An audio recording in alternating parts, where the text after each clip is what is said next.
Acción 10 de la mañana, le damos la bienvenida. Gracias por acompañarnos en esta nueva edición. Ya estamos a 8 de octubre del año 2021. Jocelyn Medrano les habla, conmigo Jimmy Romero y Christopher Guevara. Gracias por su fiel sintonía. Buenos días, Jocelyn. Buenos días a ustedes, familias nicaragüenses. Gracias por esa fina atención. Vamos a dar inicio con las principales noticias que serán desarrolladas en nuestro segmento Mirada Global. Comenzamos en Pakistán. Y es que aumenta 41 la cifra de fallecidos a causa del terremoto al sur de ese país. Luego de Pakistán nos vamos a Estados Unidos, y es que el presidente Biden asegura apoyará el envío de ayuda humanitaria a Corea del Norte, a pesar que ven al presidente asiático como responsable. Esto y más en nuestro segmento Mirada Global. En tanto, Jimmy Romero da inicio con las noticias. Muchas gracias, Christopher Guevara. Así es, vamos a dar inicio con detalle de nuestras informaciones y hablando sobre la actual situación que vive nuestro país. Brian Nichols, subsecretario de Asuntos del Hemisferio Occidental del Departamento de Estado de los Estados Unidos, reaccionó a las acusaciones vertidas por el presidente Daniel Ortega en contra de su país y de los obispos de la Conferencia Episcopal de Nicaragua, manifestando así que dichas críticas solo demuestran su miedo. El subsecretario de Estado de los Estados Unidos para Asuntos del Hemisferio Occidental, Brian Nichols, manifestó a través de un mensaje publicado en su cuenta en la red social de Twitter el criticismo peligroso de Ortega a los obispos católicos, muestra su miedo a las voces independientes nicaragüenses y su disposición a atacar cualquier oposición. Las declaraciones del subsecretario de Estado se dan tras el discurso del presidente nicaragüense Daniel Ortega, donde afirmó que los obispos, firmando allí en nombre de los terroristas, sirviendo al imperio en medio de la sangre, de los incendios, en medio del dolor, exigiendo, no pedían, exigían el retiro de las autoridades y que se instalaran los terroristas en el gobierno al servicio de los yanquis. El mandatario también refirió quién elige a los obispos, cuántos votos ha tenido este obispo o los obispos. Agregó en su discurso que los obispos leyeron un ultimátum donde nos daban 24 horas para dejar el gobierno. En el mensaje publicado este jueves por Brian Nichols se lee también: apoyamos la libertad de religión y libre expresión en todas partes y defendemos a la sociedad civil de Nicaragua. María Esther Ordóñez, Acción 10. Con voto unánime nombran al doctor Leonel Ernesto Rodríguez como nuevo presidente del Tribunal de Apelaciones de Managua tras la destitución de Gerardo Rodríguez, quien ostentaba este cargo, mientras el juez Henry Morales fue ascendido como nuevo magistrado del Tribunal de Apelaciones de la capital. El Poder Judicial, a través de una nota de prensa, informó este 7 de octubre que fue electo como presidente de esa instancia judicial el magistrado Leonel Ernesto Rodríguez Mejía, integrante de la Sala Civil número 1 del Tribunal de Apelaciones de Managua. La institución detalló que el doctor Rodríguez Mejía fue propuesto por el magistrado Octavio Rochú, integrante de la Sala Penal 1. La propuesta fue respaldada por todas las magistradas y magistrados, quienes destacaron las cualidades personales y académicas del nuevo presidente de ese tribunal de alzada durante sus 24 años de laborar en el Poder Judicial.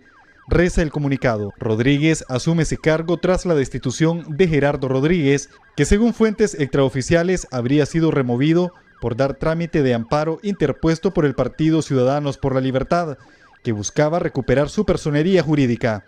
También se conoció que su vivienda habría sido allanada por la policía. La institución no ha confirmado ni descartado esa versión. En otra nota de prensa, el Poder Judicial informó que la magistrada Alba Luz Ramos juramentó al doctor Henry Morales como nuevo magistrado del Tribunal de Apelaciones de la Circunscripción Managua. El defensor de derechos humanos Gonzalo Carrión dijo que se trata de premios y castigos en el Poder Judicial. Tanto Gerardo Rodríguez, que tenía bastante conocimiento del derecho, como Henry Morales y cualquier que ejerza una judicatura, magistratura, no ejerce cargo si no se subordina a la voluntad de la familia que está impuesta en el poder, a la familia Ortega Murillo. Cualquier juez que aplique el derecho en los casos concretos, que aplique la ley, que por ejemplo rechace una acusación que imponga la razón y lo que establece el orden constitucional, hasta ahí llega. La magistrada Alba Luz Ramos, presidenta de la Corte Suprema de Justicia, forma parte de los funcionarios nicaragüenses que han recibido sanciones por la comunidad internacional, llamadas agresiones por el mandatario nicaragüense. Willy Narváez, a Acción 10. Este 7 de octubre, la Comisión Interamericana de Derechos Humanos amplió medidas cautelares para Medardo Mairena y Pedro Mena, ambos miembros del movimiento campesino y actuales presos políticos. Veamos el reporte con Willy Narváez. Según el organismo internacional, ambos se encuentran en una situación de gravedad de riesgo de daño irreparable a sus derechos en Nicaragua. La CIDH también valoró que los beneficiarios son abiertamente opositores al gobierno de Nicaragua. En el caso específico de Medardo Mairena, ese organismo ya le había otorgado medidas cautelares en el año 2018 y 2019 y consideran que fue detenido por aspirar a una candidatura presidencial. La comisión solicitó al Estado de Nicaragua que adopte medidas para proteger la vida e integridad de ambos campesinos. También que aseguren sus condiciones carcelarias y que sean compatibles con estándares internacionales. Desde el exilio en Costa Rica, otra parte del movimiento campesino continúa protestando contra el gobierno de Nicaragua, encabezados por Francisca Ramírez. A nosotros, los exiliados que tenemos la posibilidad de salir a protestar, ya que en Nicaragua no se puede, creo que tenemos la obligación, por las voces que no lo pueden hacer, por las que tienen secuestradas, por las voces que apagaron desde abril, por querer ver una democracia o reclamar su derecho, hoy tenemos la deuda. Creo que debemos de exigir que haya libertad y el retorno de la democracia, y el retorno de la democracia solo hay con unas elecciones libres, transparentes, con justicia, no unas elecciones como las que Ortega piensa hacer para el 7 de noviembre. Estos campesinos forman parte de los 37 nuevos presos políticos en Nicaragua, arrestos que empezaron en el mes de junio, cuando faltaban 5 meses para las elecciones. Willy Narváez, a Acción 10. Continuamos con más información. A esta hora de la mañana, más de 30 organizaciones opositoras rechazan desde el exilio el proceso electoral en Nicaragua e instan a organismos internacionales a declarar ilegítimo a dicho proceso que se estará realizando en el próximo mes de noviembre. Willy Narváez nos informa mucho más. Este 7 de octubre, a un mes de realizarse las elecciones para elegir a presidente, vicepresidente y diputados, líderes de la oposición democrática nicaragüense hicieron una declaración conjunta desde Costa Rica. Nuestro unánime repudio y desconocimiento de la farsa electoral que culmina el 7 de noviembre de 2021. Proceso evidentemente ilegítimo y nulo que no reconocemos, en el que se impide al pueblo nicaragüense elegir democráticamente a sus próximas autoridades. A quedarse en sus casas quienes están dentro del país y a quienes estamos fuera, a mostrar nuestro repudio públicamente. Las más de 30 organizaciones opositoras proponen este paro electoral ciudadano y también hicieron un llamado a la comunidad internacional. A los miembros de la SICA, de la OEA, del SICA, de la OEA, de la NNU, de la Unión Europea y a todos los países democráticos del mundo, a declarar la ilegitimidad del proceso electoral y desconocer los resultados de la farsa electoral montada por la dictadura. Estamos buscando que después de las elecciones la comunidad internacional desconozca este proceso electoral y no reconozca a los que salgan electos. La mayoría de estas organizaciones firmantes de esta declaración están exiliadas en distintas partes del mundo y vía Zoom se sumaron a la conferencia. Según los organizadores, la opositora Alianza Cívica por la Justicia y la Democracia y el Partido Ciudadanos por la Libertad supuestamente no firmaron la declaración por temas de seguridad y para evitar represalias contra algunos de sus miembros que se encuentran en Nicaragua. 6 partidos políticos se disputarán los cargos de la nación con el Frente Sandinista el próximo 7 de noviembre, aunque estas organizaciones, surgidas en su mayoría en abril del año 2018, no reconocen a ninguno de esos partidos como opositores. Willy Narváez, a Acción 10. En otras informaciones, meteorólogos pronostican lluvias sobre el territorio nacional, esto por el ingreso de la onda número 35. Vamos a ver el detalle con Jocelyn Rojas.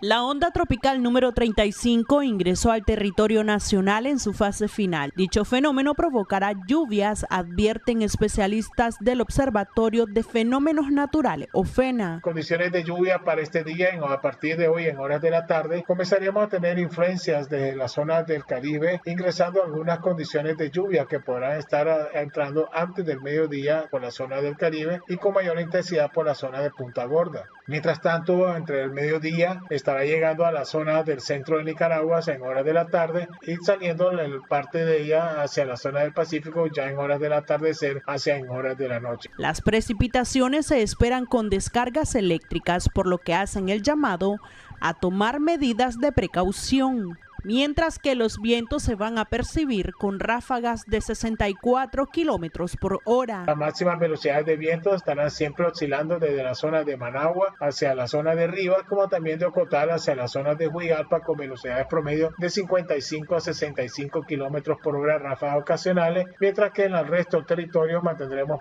algunas velocidades de viento entre 43 a 50 kilómetros por hora que se estarán presentando en algunas zonas. Se espera que al fin de semana este sistema se desarrolle como una depresión tropical. En Acción 10, Jocelyn Rojas. Rosario Murillo, vicepresidenta de Nicaragua, informó que este próximo 13 de octubre autoridades sanitarias del país darán inicio a la jornada de vacunación voluntaria contra la COVID-19. Esto para mujeres embarazadas o que recientemente dieron a luz. Veamos el reporte.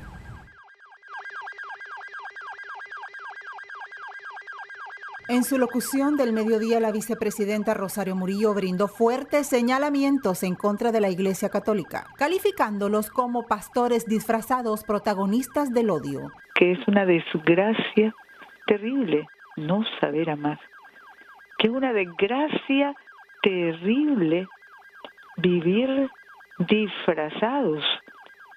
Hay gente que se disfrazan de pastores, se disfrazan de personas de bien, cuando en realidad dentro del corazón viven una infinita desgracia, que es la carencia de amor. El amor no es esa ferocidad hipócrita, pretendida ferocidad de quienes se proponen.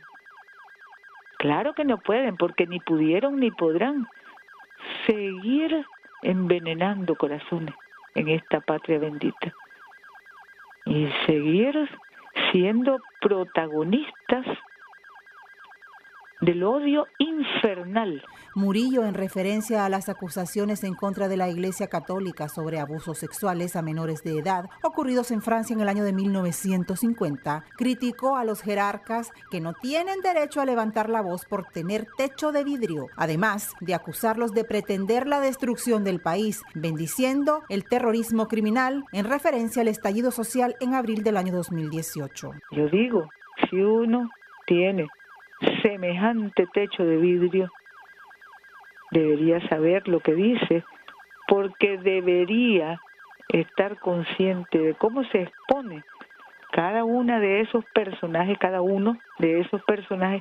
y cómo es más bien prototipo de una vergüenza mundial y de una condena mundial. Levantan la voz cuando no tienen ningún derecho de alzar la voz, después además de todo lo que han hecho en este país y de todo lo que hicieron, pretendiendo destruirnos desde el odio y bendiciendo el terrorismo criminal que nos asoló, que nos azotó. En Acción 10, Geraldine Domínguez. Bueno, vamos a hacer una pausa comercial, ya regresamos con más información en Acción 10 en la mañana. Estamos de regreso con más información en Acción 10 en la mañana. Ahora les comentamos que la vicepresidenta Rosario Murillo informó que este próximo 13 de octubre, autoridades sanitarias del país darán inicio a la jornada de vacunación voluntaria contra la COVID-19, específicamente para mujeres embarazadas o que recientemente dieron a luz. Pero es Jocelyn Rojas quien nos brinda sus declaraciones. En la intervención de este jueves, la vicepresidenta Rosario Murillo informó que a partir del próximo miércoles 13 de octubre iniciará la vacunación voluntaria contra el COVID-19 para las mujeres embarazadas, madres que recientemente dieron a luz y lactantes. Durante su intervención, la coordinadora de comunicación manifestó que esta jornada de vacunación finalizará el 3 de noviembre. Detalló que el proceso inicial de inoculación iniciará en Managua y Carazo. Rosario manifestó que el país cuenta con 81.900 dosis de vacuna Pfizer a través del mecanismo COVAX, cuya fecha de llegada se informará en los próximos días.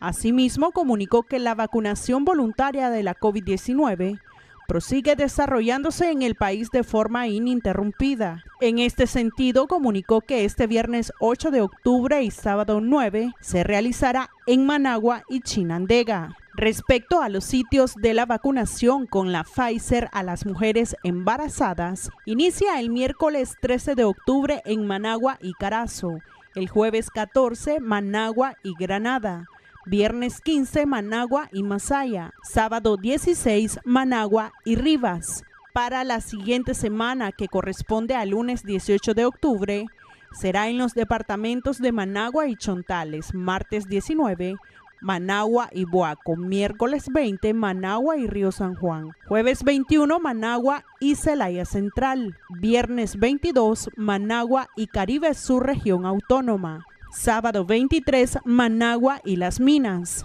En la semana que corresponde al lunes 25 de octubre, se estará vacunando en Managua y Bilwi, región autónoma de la costa Caribe Norte. El martes 26, Managua y Jinotega. Miércoles 27, Managua y Matagalpa. Jueves 28, Managua y Madrid. Viernes 29, Managua y Nueva Segovia. Y el sábado 30 de octubre, Managua y Estelí. El lunes 1 de noviembre, Managua y León. El martes 2 de noviembre, Día de los Difuntos, no se vacunará. Mientras que el miércoles 3 de noviembre estarán vacunando en Managua y Chinandega. En Acción 10, Jocelyn Rojas. Fuertes corrientes de un río en Jinotega arrastraron una camioneta con todo y las personas que viajaban a bordo. Afortunadamente no se presentaron víctimas que lamentar. Veamos el detalle con Jocelyn Rojas. En el sector llamado La Lana, El Bote, municipio del Cuá, departamento de Jinotega, una camioneta fue arrastrada cuando el conductor y el resto de los ocupantes intentaban cruzar un río, el cual había aumentado su caudal a causa de un torrencial aguacero.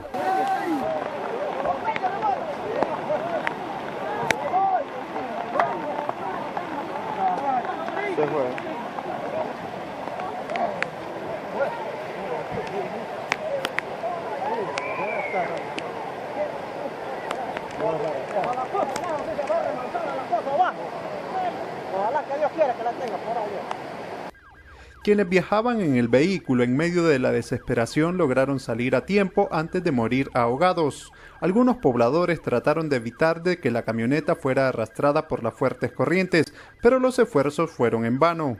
Según lugareños, el vehículo es propiedad de una empresa dedicada a la compra de café y supuestamente en su interior llevaba una buena suma de dinero. Con la colaboración de Juan Francisco Dávila, les informó para Acción 10 David Palacios. Seguiremos hablando sobre temas de sucesos. Autoridades de la Policía Nacional capturaron a 4 sujetos a los que se les ocuparon un vehículo. El operativo se realizó en plena vía pública en el barrio Huaspán, esto en la capital Managua. Willy Narváez con el reporte completo. La persecución policial culminó en esta calle. Aquí la población permanecía expectante, mientras los uniformados requisaban el vehículo. Los 4 ciudadanos que se desplazaban en el mismo yacían boca abajo en esta cuneta. Pero no se sabe por qué, lo venían siguiéndose todo. ¿Cómo fue el operativo? ¿Eran personas de civil que le venían dando persecución o a través de patrulla? Mire, fíjese que yo miro todo raro. Yo miro que andan de civil allí, pero no sé, desconozco. ¿Qué será? Verdad, pero que sé que la policía los venía siguiendo. ¿Cuál es su nombre? María Araceli.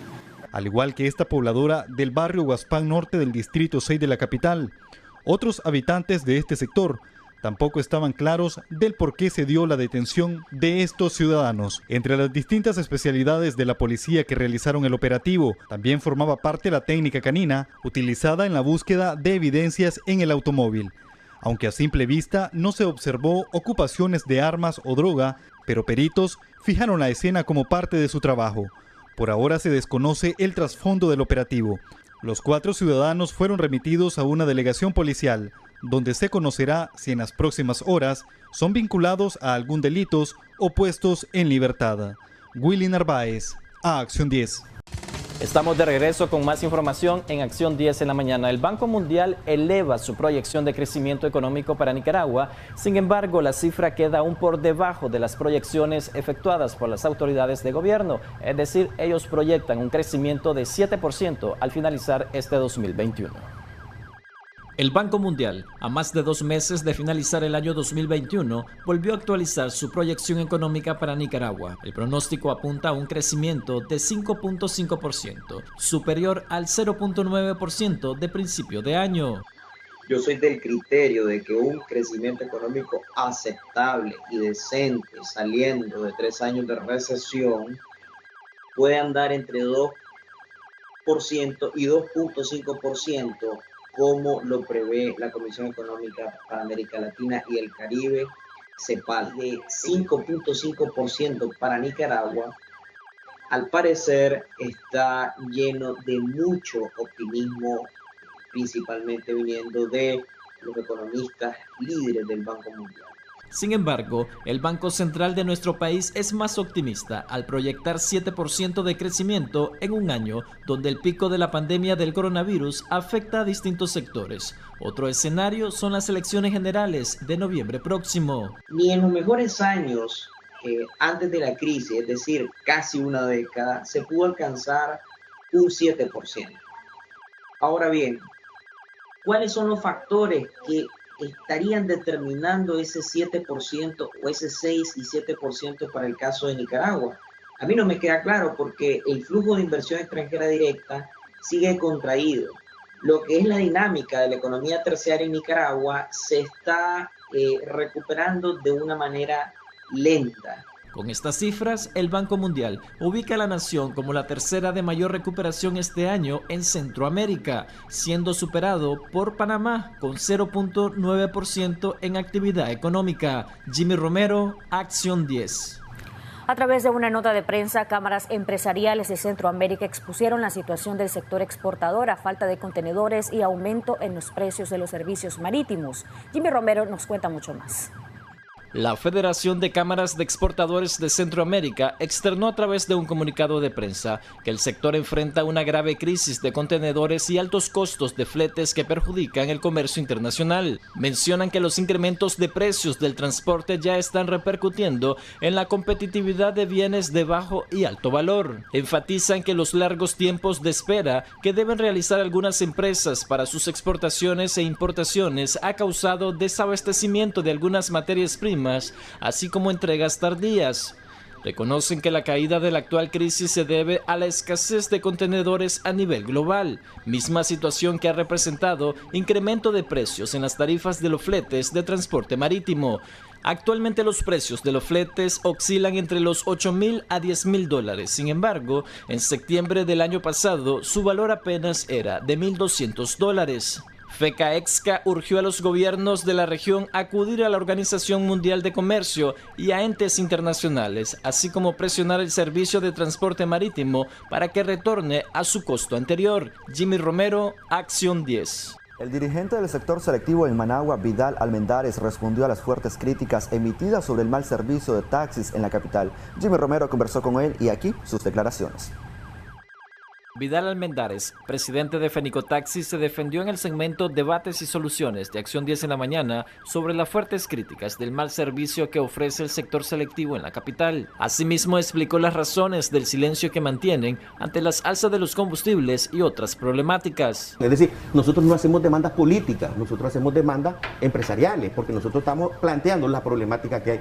Pero la gente quiere que la federación resuelva situaciones que le competen a la autoridad. ¿Quién debe trabajar en la regulación? El IRTRAMA. ¿Quién debe preocuparse por la cuestión económica? Ver la situación del combustible. Yo no puedo incidir en las petroleras para que se regule el combustible. Este jueves, Amaru Ruiz, director de IRTRAMA, habló de los esfuerzos para mejorar el servicio de taxi y de transporte público, a pesar de las supuestas denuncias de corrupción que existen en la institución. Entonces es importante para nosotros que el conductor interiorice dos cosas. La primera, el buen trato al usuario, y la segunda, que también es vital, es la buena conducción en las carreteras, es decir, que no se tire la roja, que respete los límites de velocidad, que trate de no llevar mucha gente que no rebase la capacidad del vehículo, ya sea intermunicipal o urbano colectivo. Entonces es importante que todos los actores empujemos hacia un mismo objetivo. El gobierno recientemente incorporó una flota de 835 unidades para renovar el transporte urbano colectivo en la capital, con el propósito de brindar un mejor servicio. Jimmy Romero, Acción 10. Y siempre hablando sobre temas económicos, el presidente de la Unión de Productores Agropecuarios de Nicaragua, hablamos de Álvaro Vargas, reconoce que hubo incremento en la producción y captación de dinero en el sector agrícola. Sin embargo, muestra su preocupación debido a que en el año 2022 podría generarse problemas a consecuencia del alto costo de los insumos en este sector. Según el presidente de la Unión de Productores de Nicaragua, UPANIC, Álvaro Vargas, este año 2021 el sector agropecuario cerrará con cifras exitosas superior al año 2020. De enero a septiembre, según las estadísticas, nosotros hemos incrementado el 10% en las exportaciones en valor. O sea, hemos llegado, estamos alrededor de 1.621 millones de dólares en exportaciones en valor, pero hemos disminuido el sector agropecuario el 20% en volumen.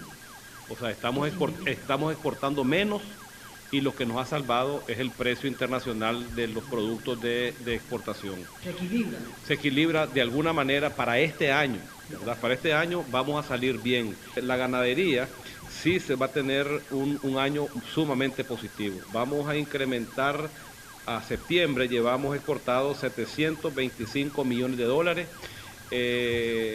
con un incremento del 26% de las exportaciones, y en volumen llevamos un incremento del 14%.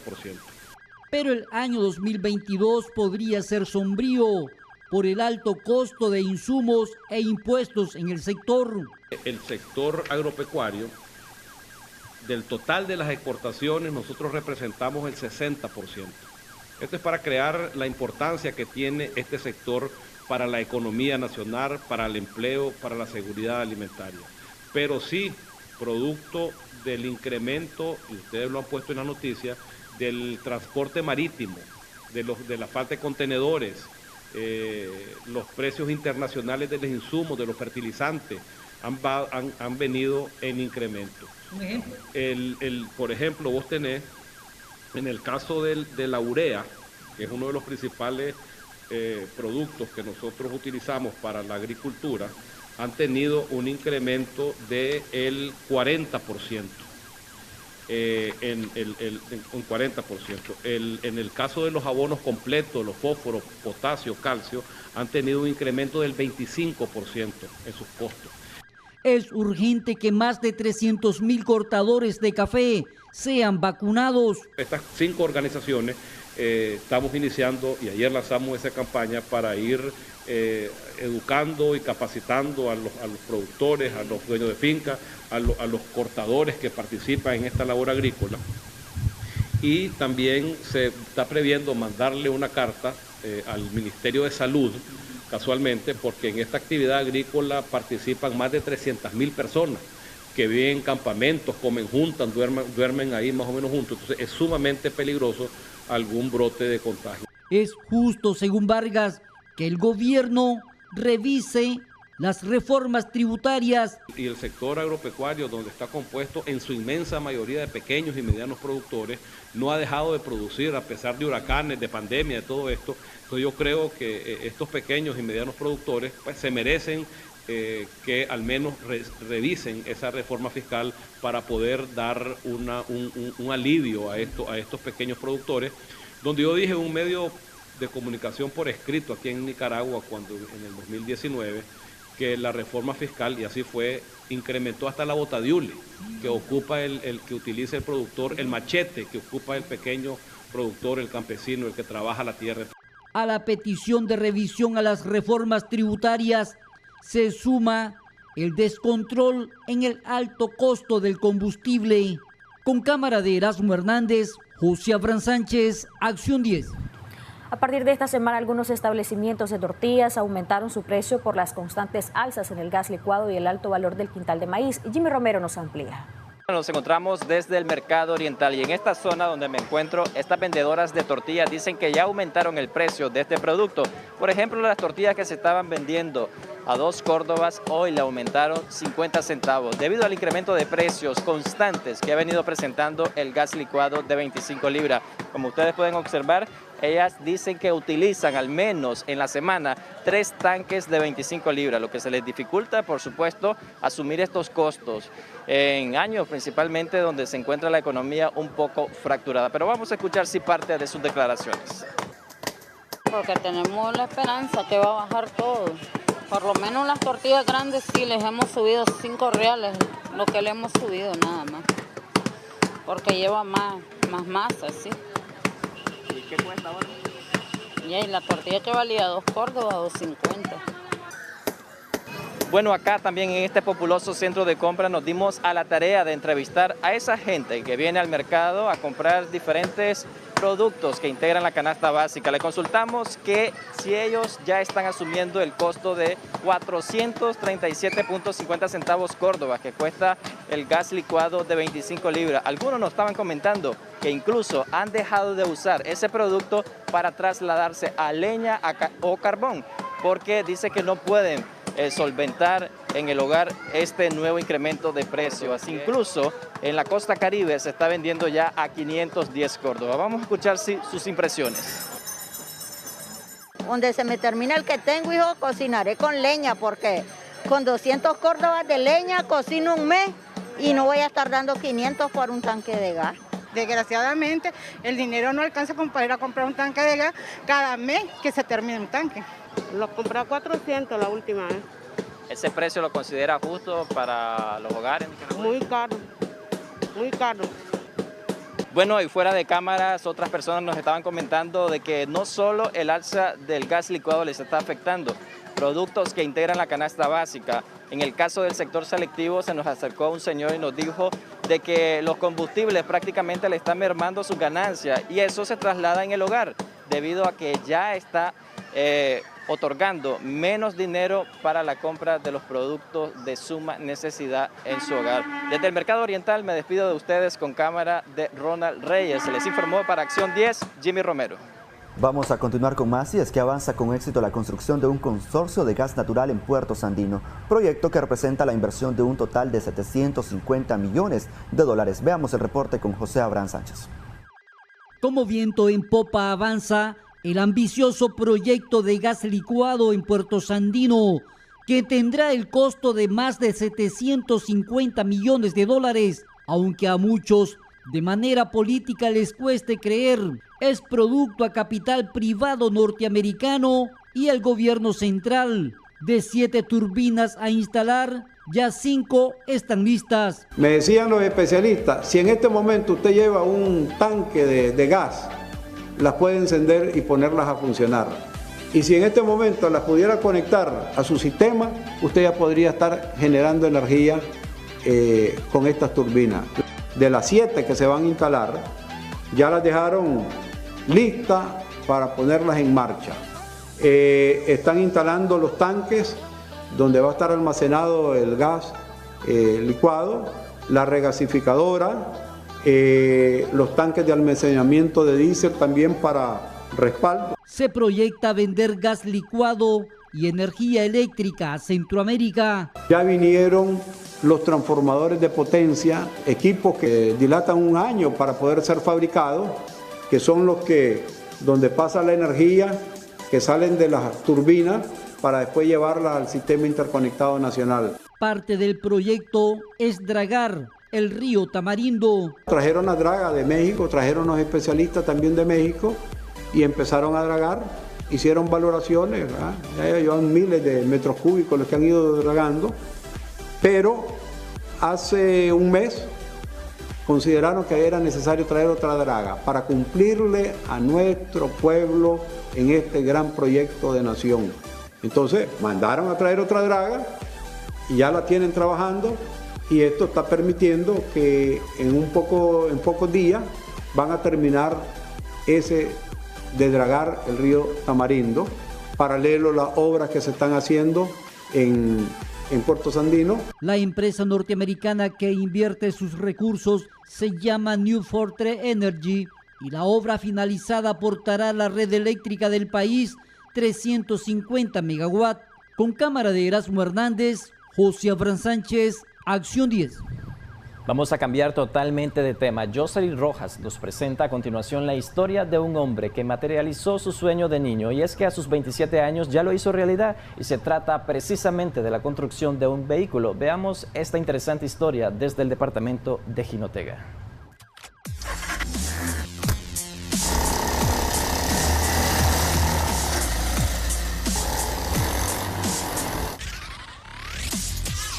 El sueño de niño de Andrés Herrera de crear su propio carro lo materializó a sus 27 años de edad. El joven jinotegano nos cuenta que desde muy pequeño le apasionaban los motores, y fue así como le dio forma a su ilusión y ensambló su vehículo bajo la marca AR. Jugaba con los vehículos, que los componía, los armaba y fui aprendiendo, y fue algo que no sé por qué nunca se me quitó. Se me dio hasta que lo logré. Cumplir este sueño le llevó varios años. Su elaboración la inició el 1 de mayo del año 2016 y fue en el 2019 que el ingeniero electromecánico especializado en automotriz ya recorría las calles de Jinotega con su innovación. Todas las piezas están hechas a base de un cálculo físico para que tengan la resistencia exacta para que pueda soportar la carga que se le está suministrando. Y todito el chasis está hecho de pura tubería, de metal, angulares, 2x1, 2x2 y tubería redonda. Y después todos los componentes que usa son balinera, eje, propulsores, engranajes, cadenas, mordazas de freno, los discos, los frenos son de disco. El freno hidráulico, yo lo he usado sin miedo a que se vaya a quebrar o algo, lo tiro así, digamos así, a que se dañe, si se va a dañar. Y no me ha dado ningún problema y siempre ha sido bien estable y ha tenido una muy buena estabilidad y dirección, que es lo más importante en los vehículos. El vehículo tiene un diseño original con capacidad para 1 galón de gasolina. Con esto podría recorrer aproximadamente 100 kilómetros. El motor es de 400 cc, es de 5 cambios, usa llantas número 13 y es todoterreno. Este vehículo, el valor que le doy yo, porque yo lo fabriqué y porque tiene un valor de colección, yo lo tengo valorado en $5,000. Si viene alguien y te ofrece una cantidad mayor, ¿lo vendes?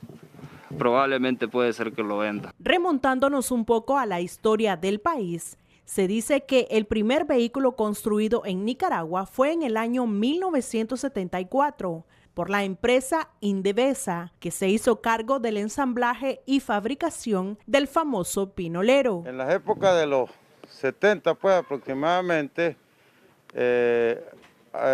hubo una fabriquita de automóviles en Nicaragua que se le llamaban pinoleros. Las hacían en carritos, las hacían en station wagon y en camionetitas, pues, y tuvo alguna aceptación, digamos, para los sectores, digamos, de bajos recursos económicos, pues, digamos. Entonces, este tipo de innovación yo creo que debe ser frecuente e importante para toda la juventud y los nicaragüenses en general. ¿Hubo alguna inspiración respecto a los pinoleros que se hicieron años atrás aquí en Nicaragua? No, yo cuando comencé a hacer este carro no sabía que existían esos vehículos. Actualmente Andrés Herrera tiene su propio taller ubicado en el barrio San Isidro en Jinotega. Pienso ver si me sale alguna buena oportunidad de encontrar un trabajo con un buen salario y con buenas prestaciones. Si no se me da la oportunidad, voy a seguir con mis proyectos, seguir con mi taller de mecánica, seguir atendiendo a los clientes que tengo y ir creciendo siempre, buscando innovaciones. Por lo menos yo no solo este carro puedo hacer, yo puedo hacer cualquier máquina que quiera. Puede ser una máquina agrícola, puede ser una motobomba, puede ser una bomba de agua, puede hacer un motor, puedo hacer cualquier sistema que necesite, lo puedo hacer. Entonces, dependiendo de lo que vaya a necesitar en el futuro, voy a ir construyendo la máquina que necesite. Asegura que su sueño no concluye con la innovación de este vehículo. Con imágenes de Ronald Reyes, en Acción 10, Jocelyn Rojas.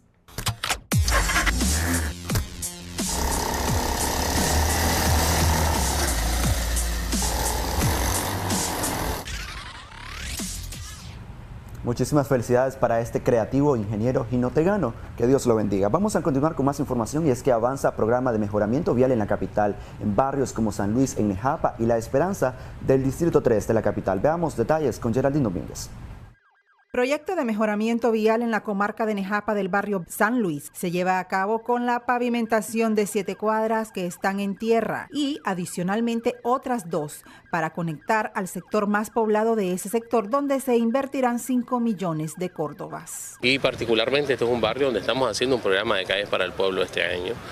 Tenemos 7 cuadras nuevas y bueno, en este momento tenemos un 50% de avance del tramo principal. Compartiendo con la familia vamos a hacer 2 cuadras adicionales que nos permitirán conectar al sector más poblado del barrio. Es una zona muy alta donde normalmente en la parte media de Managua llueve muchísimo y hay muchas corrientes. Las corrientes erosionan las calles de manera que terminan siendo afectaciones severas. Otro barrio del Distrito 3 que forma parte de este programa es La Esperanza, donde se asfaltarán 6 cuadras nuevas. En este barrio, en esta oportunidad, estamos haciendo 6 cuadras nuevas del programa Calles para el Pueblo. Estas obras están en la construcción de base y subbase en este momento. Avanzamos muy bien.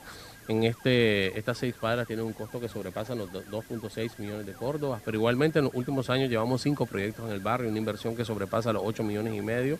Hasta la fecha, el proyecto de mejoramiento vial tiene un avance del 72%, con 894 cuadras de 1.200 que se tienen programadas para concluir el año 2021. En Acción 10, Geraldine Domínguez. Muchas gracias, Geraldine Domínguez, por esa información. Vamos a cambiar totalmente de asunto para presentarles una noticia social y esperando que usted, amigo televidente, pueda ayudar económicamente a este caso. Y es que la madre de una pequeña con problemas ortopédicos solicita ayuda para poder solventar los gastos básicos de su niña y mejorar así las condiciones de vida en la que actualmente habita. La madre de una pequeña niña con problemas ortopédicos y demás problemas que le aqueja solicita de su ayuda económica para poder solventar los gastos de movilización. Entonces el motivo pues que yo quiero pues ayuda porque nosotros somos pobrecitos, no tenemos donde vivir y de un tío de ella nosotros vivimos. Ella tiene problemas del pie, le estamos poniendo barra y eso, ya cambio. Y pues yo como pobrecita también ayudaba allá y así ha logrado el motivo de que ella mejore más el pie. Y el otro motivo también es que ella tiene varios problemas, ella no come bien, que le cae así la saliva, ella no puede tragar, ella solo medio traga así como solo tragadito pues, porque de aquí no le bajan las cosas, cositas suaves. Ella le pongo pamper todavía, porque ella se me orina de noche, no habla bien y tiene que ser operada y aquí tiene displasia de cadera. Ellas son habitantes de la comarca Mambana del municipio de Bonanza y requiere de una silla de ruedas. Si en su corazón está el brindar apoyo a esta humilde familia, puede llamar al número 8514-9214 o bien puede traerla a las instalaciones del canal. Recuerde que Dios bendice las manos de los que brindan apoyo. Para Acción 10, Denise Orozco.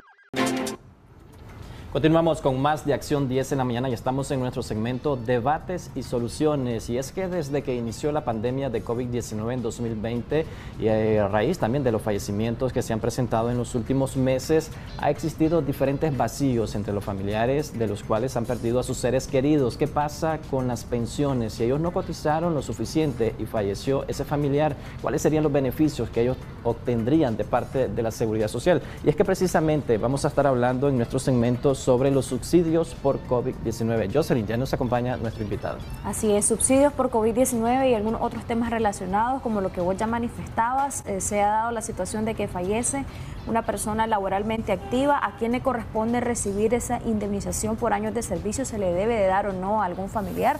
Vamos a abordar este y otros temas con nuestro invitado, el doctor Manuel Ruiz, experto en seguridad social y académico, también exdirector de pensiones del IMSS. Bienvenido, un placer que esté con nosotros acá en Acción 10 en la mañana y que nos hable ampliamente de este tema. Muchas gracias, estimados televidentes. Que nuestro Señor Jesucristo nos proteja a usted, a su familia, y roguemos al Señor también para que esta pandemia vaya siendo debidamente controlada, porque efectivamente, como han manifestado los estimados, hay muchos fallecimientos y hay muchos huérfanos. De tal manera que entre todos debemos de cuidarnos porque un huérfano a veces queda sin ningún derecho, pero ya sobre eso vamos a hablar. Que Dios los bendiga. Amén, así sea. En esta situación tan difícil hay mucha gente que está pasando por esto del contagio y otros que tienen a sus familiares muy enfermos. Pero justamente eso nos lleva al tema de los subsidios, de la atención de personas enfermas por COVID-19. Se están atendiendo en los centros de atención primaria, los centros de salud, en los puestos en cada comunidad, en el sistema de instituciones públicas, pero también en el sistema previsional. ¿Realmente usted tiene información, doctor, cómo está funcionando esto? ¿Se están otorgando debidamente los subsidios? Hay otra parte que muchos critican y es que COVID-19 mucha de la gente se contagia durante horas laborales. Entonces es una enfermedad que es de un riesgo profesional. ¿Debería ser vista así? Es importante como ponernos en contexto. En Nicaragua aproximadamente hay 30.000 empleadores que están afiliados en el régimen integral. Cuando digo régimen integral, me refiero que están afiliados para que sus trabajadores reciban la atención médica en el seguro de enfermedad y maternidad. También existen aproximadamente unos 650.000 trabajadores que acceden a esta prestación. Cuando una persona afiliada activa, que está activa, es contagiada del COVID, pueden ocurrir dos cosas, o tres diríamos así. Uno, que esa enfermedad lo lleve a una invalidez o lo lleve a la muerte. Cuando es contagiado, el artículo 93 de la Ley de Seguridad Social establece que esa persona, mientras se siga manteniendo que es una enfermedad común, para responderle a Jocelyn después, ¿en qué se diferencia el asunto de enfermedad profesional y enfermedad común? Por ahora, se está tomando como una enfermedad común, independientemente que el médico, la enfermera, se contagie ejerciendo su actividad, que después voy a abordar ese punto. Entonces, en esa situación, el INS está obligado a darle una boleta de subsidio basada en el artículo 93 de la Ley de Seguridad Social, y cada vez que le tienda la orden, tienen que darle un documento. Por decisión unilateral del INS, decidió el año pasado, a finales del año pasado, a principios de este, de no otorgar esa boleta. Un trabajador llega a su empresa médica, considera el médico que está sospechoso, puede tener una gripe, puede estar resfriado, le dice es sospechoso.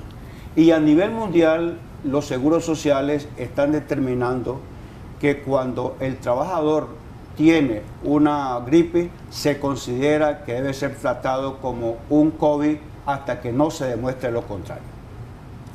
¿Qué es el problema que tenemos entonces? De que el INS no está otorgando la boleta por una decisión arbitraria, pero que de esa manera entonces el trabajador se va hospitalizado o se va a su casa, está de subsidio, pero no tiene ningún respaldo. Y entonces estos 30.000 empleadores que están alrededor del país comienzan a tener problemas con el seguro social. Pero no debe recurso humano cruzarse de brazos, ni el trabajador ni el familiar. Inmediatamente que el médico lo hospitalice, la familia debe de informar a la empresa de que el asegurado está hospitalizado. Si no está hospitalizado y está en su hogar, también el trabajador o el familiar debe de informar al INS. Y Recursos Humanos debe dirigirse al Departamento de Subsidio del Seguro Social para que allí le informen cuál va a ser el procedimiento electrónico para que el INS pague. Resumo, sí se están otorgando los subsidios sin ningún documento, y esto pone en dificultad al empleador y trabajador. cuál es la cuantía que paga el IN. Y también, doctor, ¿quién les paga? Porque hay lugares donde te mandan a que, empresas, donde te dicen, anda a cobrar al INS. El IN es el que paga y existen dos procedimientos de pago, el que se llama el sistema de reembolso mensual y el sistema individual. Cuando en una empresa se tiene establecido previo acuerdo entre la empresa y el Seguro Social de que el trabajador continúa recibiendo el 100% de su salario, entonces el empleador ejerce la acción de cobro al Seguro Social. Cuando la empresa no tiene ese sistema de reembolso mensual y es individual, es la persona trabajadora la que recibe el subsidio y se presenta al Seguro Social para que le programen el pago.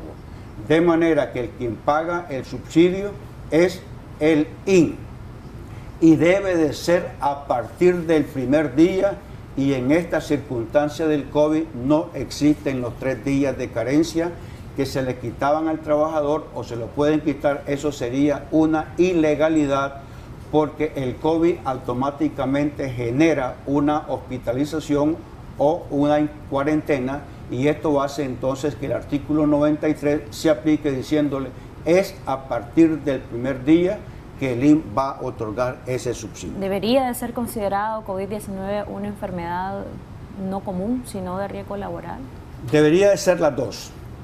En un 100%, como hace Costa Rica, Panamá, Guatemala, México, Argentina, Chile, para mencionar Brasil, para mencionar algunos países que han, desde el año pasado, 2020, el presidente de la República o el Seguro Social de manera clara, un decreto o un acuerdo de manera clara establece el 100% del personal de salud, tanto el sector público como privado, que estando atendiendo a esta pandemia sean contagiados, se declara como una enfermedad profesional.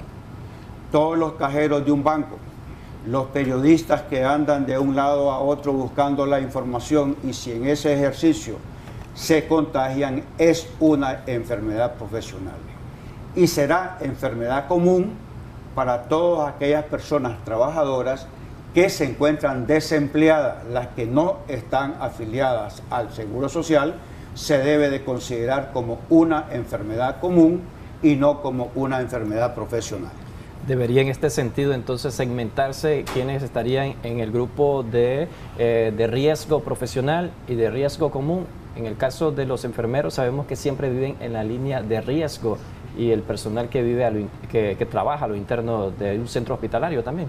Sí, efectivamente nuestra legislación realmente es clara. En el artículo 63 de la Ley de Seguridad Social y el artículo 111 del Código del Trabajo se establece, pero de manera clara, sencilla, no se requiere ser abogado, ni doctor, ni licenciado, simplemente saber leer. Dice el artículo 64 y 65 de la ley y el 111 del Código, que se considera enfermedad profesional cuando la persona trabajadora se contagia ejerciendo su actividad. El SIDA, ya nadie discute el SIDA.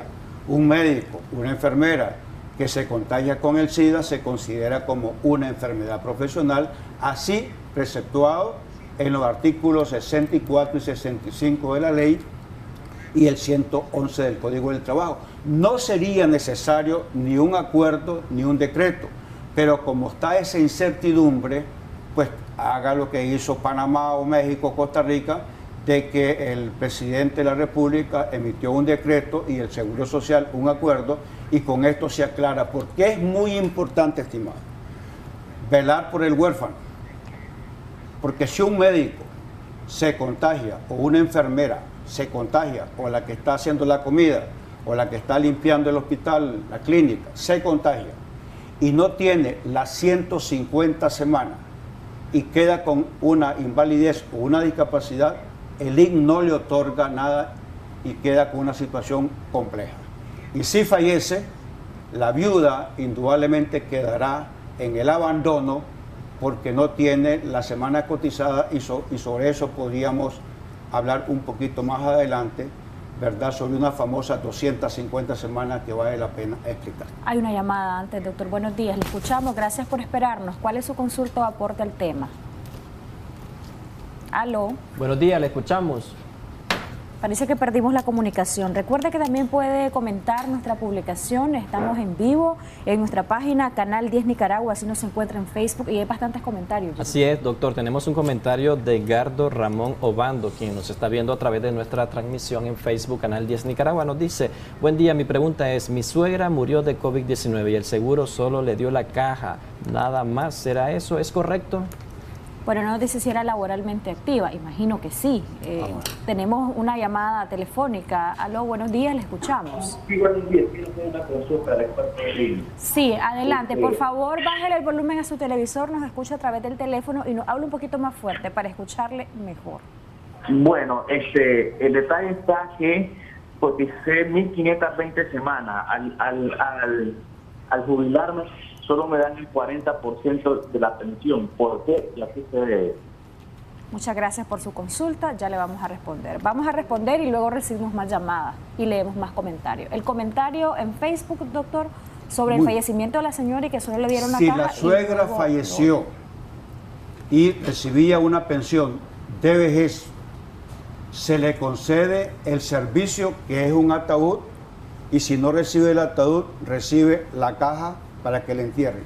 Y tiene derecho al aguinaldo proporcional, que es de diciembre del 2020 a la fecha del mes que falleció en el año 2001, según los artículos 96, 99 del Código del Trabajo y el artículo 85. No tiene derecho al mes siguiente de la muerte porque el INS paga adelantado. Por ejemplo, en septiembre a nosotros nos pagaron octubre. La próxima semana, el 14, 15 de octubre, nos van a pagar el mes de noviembre. Si un pensionado fallece durante el mes de octubre o al principio de noviembre, entonces el INS no está en deber ningún pago porque ya se pagó adelantado. Solamente son dos cosas al fallecimiento, es el ataúd y el subsidio proporcional, salvo que al fallecer haya una viuda, haya un huérfano, haya la mamá o el papá o algún otro ascendiente, entonces ahí realmente se le concede la pensión a esos beneficiarios. En cuanto a los que tienen 1.500 semanas, dijo. Sí. No es 40%, efectivamente la reforma de febrero del 2019 redujo las cuantías de las pensiones entre un 60 y un 40%. Según el salario que usted haya tenido, que no lo dijo, pero ahora cualquiera sea el salario, se le está concediendo con 1.500 semanas aproximadamente el 45%. Con 1.500 antes o se iba con el 80% o se iba con el 70%. De tal manera que el 45% que le otorgaron está en armonía con la reforma de febrero del 2019 que se llama Decreto 06-2019, publicado en la Gaceta número 21 del 1 de febrero del 2019. Ahí usted puede leer los artículos 58 y 85, donde se redujeron las cuantías de las pensiones. Nos envían un mensaje, buenos días, nos dice, me operaron, la operación no estaba dentro de la cobertura INS, pero sí, al final me la hicieron. El INS la autorizó, no hacía el subsidio. ¿Por qué pasa eso? 100% si usted está activa. No existe ninguna enfermedad fuera de cobertura, no existe ninguna. Cuando a un asegurado se le dice está fuera de cobertura, el asegurado muy respetuosamente le debe de responder a ese funcionario: explíqueme la norma que usted me está diciendo que está fuera de cobertura. Porque estas respuestas son muy discrecionales, están reñidas con el Estado de Derecho. No hay, por lo tanto, si le hicieron la cirugía, significa que usted cumplía el artículo 93 de la Ley de Seguridad Social y le corresponde el subsidio. De otra manera, si le hicieron la cirugía y no le pagan el subsidio, ahí hay algo que yo no logro entender. porque lo principal es la cirugía, deriva en el subsidio, lo principal es la cirugía. Si a usted se la hacen, salvo que usted tuviera un día, una semana de cotizar, pues realmente tengo alguna duda porque la pregunta no fue bastante clara. Esta persona cotiza prácticamente desde hace años, tiene más de 900 cotizaciones. Sin ninguna duda, no hay, primeramente, tienen que quitarse de su imaginario, de su mente, asuntos de que está fuera de cobertura. No existe nada fuera de cobertura en el seguro de E. E significa enfermedad. Y en la legislación nuestra no indica que A o Z sí y Z no. No existe fuera de cobertura. De manera que si hubo lo principal, viene lo accesorio, que es el pago de subsidio, y usted debe preguntar, señores del IN, no es favor que si le hicieron un favor de hacer la cirugía, es porque usted cumplió el requisito y solicite que le expliquen jurídicamente por qué es que no le están otorgando el subsidio. Hay otro comentario a través de nuestras redes sociales, pero nos va a responder después de esta llamada telefónica. Muy buenos días, ¿cuál es su consulta? Díganos. Sí, buenos días. A mí me dio COVID el 5 de agosto y yo quería saber porque la empresa no se hizo cargo del 40% y el INS solo me dio el porcentaje que le tocaba a él. Yo quería saber si yo estoy observando que el ingeniero Manuel dice sobre riesgo profesional o una enfermedad del COVID. Quería saber si es correcto o no. La empresa no se hizo cargo de la otra parte y solo el INS me dio y solo 4 días recibí el salario. Pero usted, ¿qué le pusieron en su hoja? ¿Le pusieron que era enfermedad común? Sí. ¿Perdón? En la hoja que a usted le entregaron en el hospital le pusieron que era una enfermedad común. Bueno, no. Como usted sabe que el INS solo los doctores le ponen la hojita de subsidio en la computadora, no le entregaron nada en físico a usted. No le entregaron. Okay. ¿Cómo dice? No le entregaron nada en físico, ok. No. Eso del PAME del hospital al INS y del INS al empleador. Ok. Doctor, ¿es normal que no le entreguen nada en físico? En estos casos de COVID. Por eso es que realmente el INS tomó esa decisión el año pasado. Todo lo que es sospechoso de COVID, sí se le paga el subsidio, pero el INS no está otorgando la boleta que dice el artículo 93, 94, 99 y 100 de la ley. Entonces el asunto se da que el empleador y el trabajador están en un limbo. Entonces sí se paga, pero no reciben ningún documento en físico, lo cual realmente debe ser superado, después de 2 años debe de ser superado en el afán que el trabajador y que el empleador estén totalmente de acuerdo que la persona se encuentra de subsidio y que no ha abandonado el empleo. En cuanto al subsidio, si logré entender la pregunta, era que le otorgaron el 60 y que no le otorgaron el 40. Es que la empresa dice no le pagó el 40, que sí es correcto, no. Es legal. Cuando una persona, hombre o mujer, entra al mundo del subsidio, basado en el artículo 93 o 99, el INS paga el 60%. El otro 40% para el subsidio por enfermedad común y riesgos profesionales, el empleador no está obligado a pagar el 40%.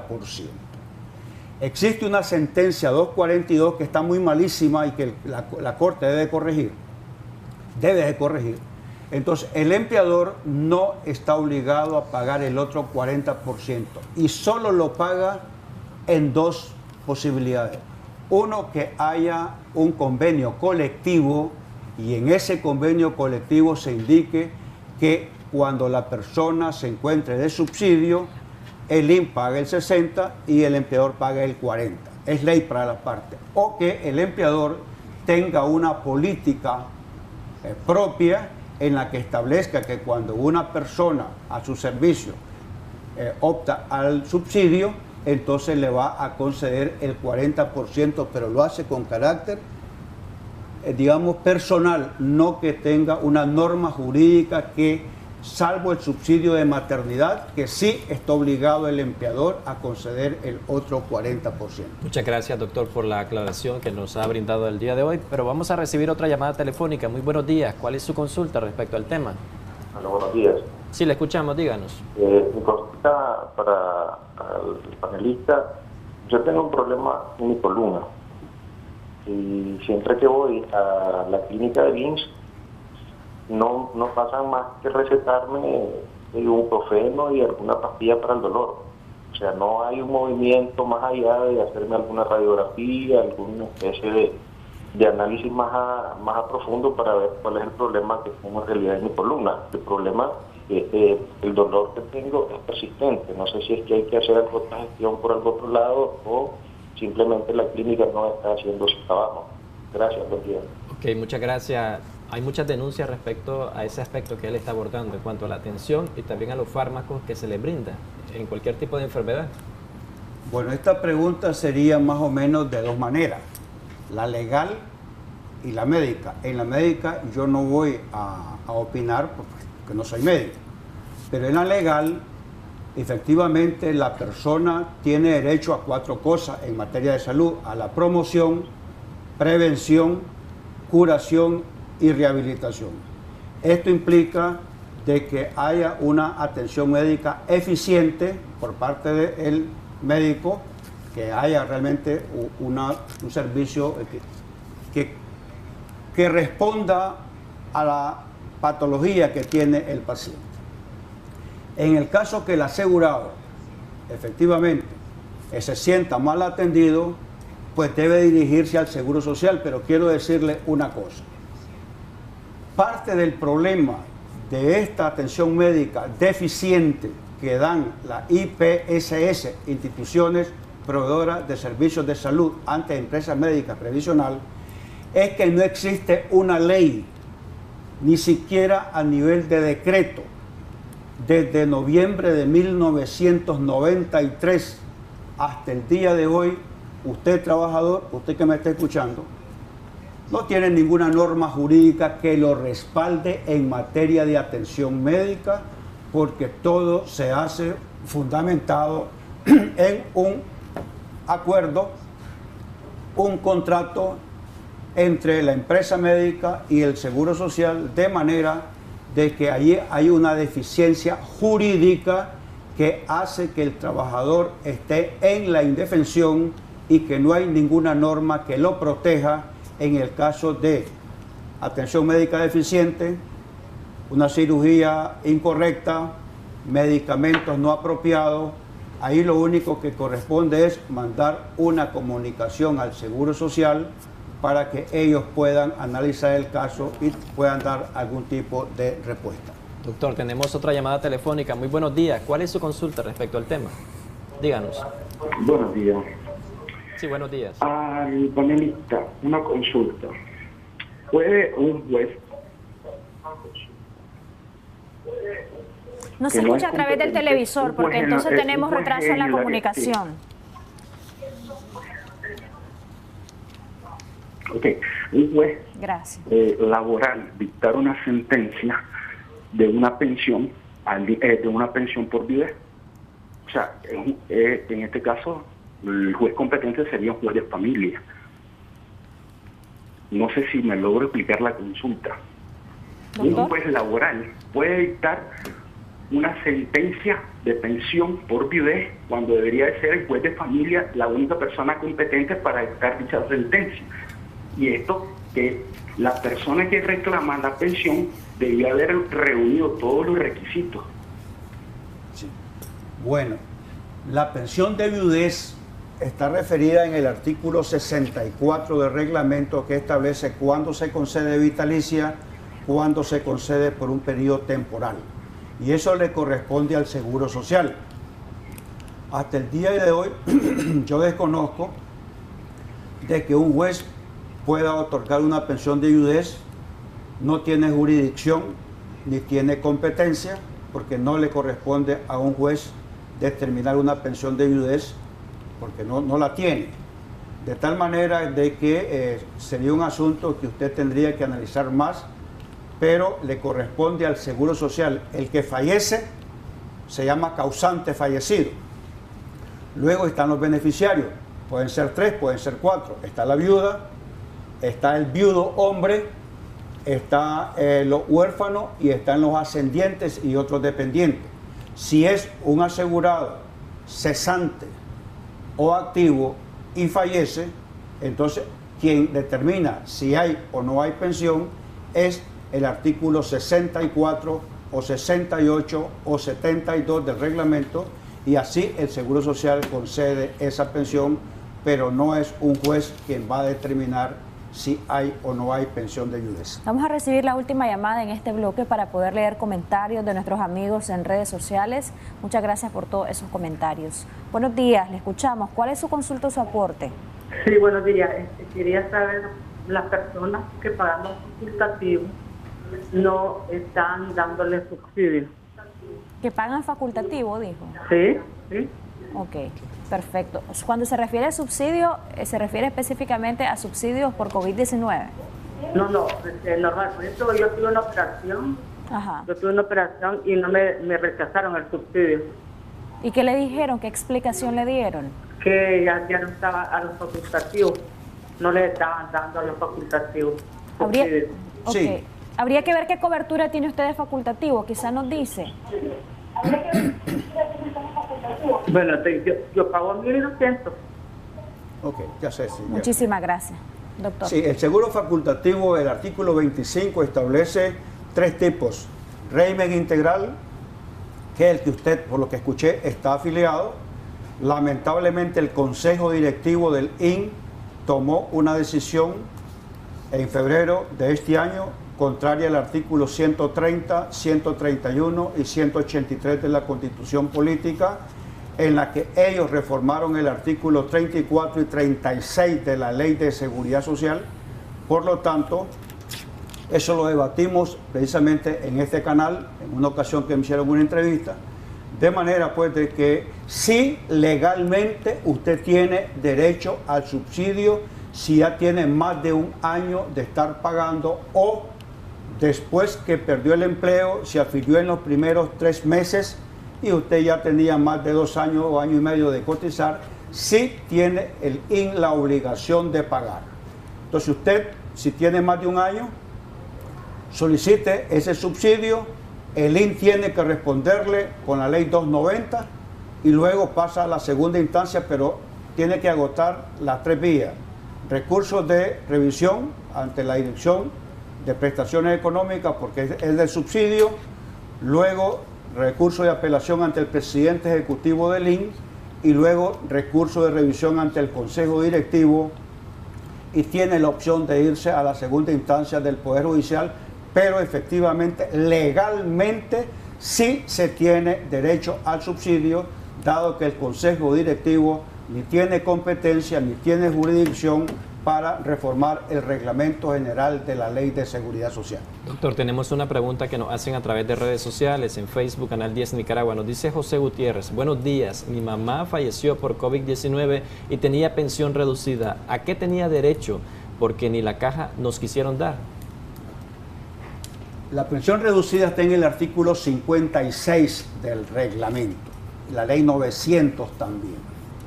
De manera que de las 16 tipos de pensiones, este es uno de ellos y sí tiene derecho. Además, el IN hizo una resolución, 2 resoluciones ha hecho sobre este particular.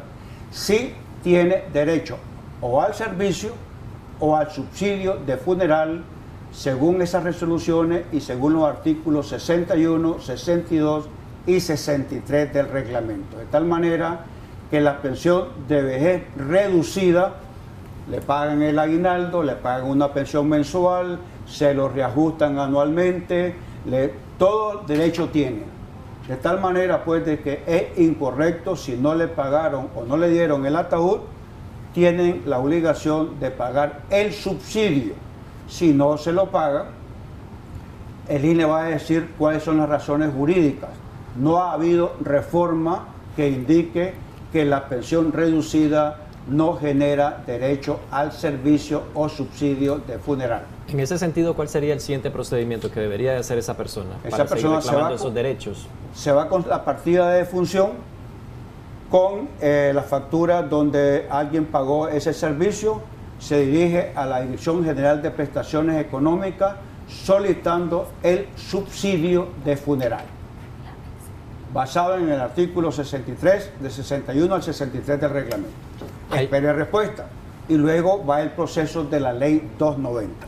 Otra de las preguntas que nos hacen es que estoy cotizando al INSS, me transfiero al hospital o al centro hospitalario donde me debo de atender, pero me están negando la atención por el hecho de tener COVID-19. ¿Es legal o ilegal?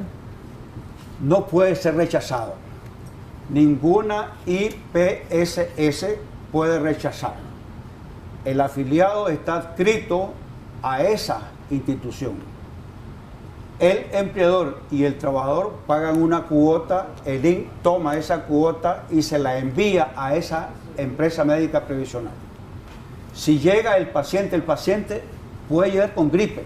Él no sabe que tiene COVID, ni el médico que está allí puede sentir una sospecha que es COVID.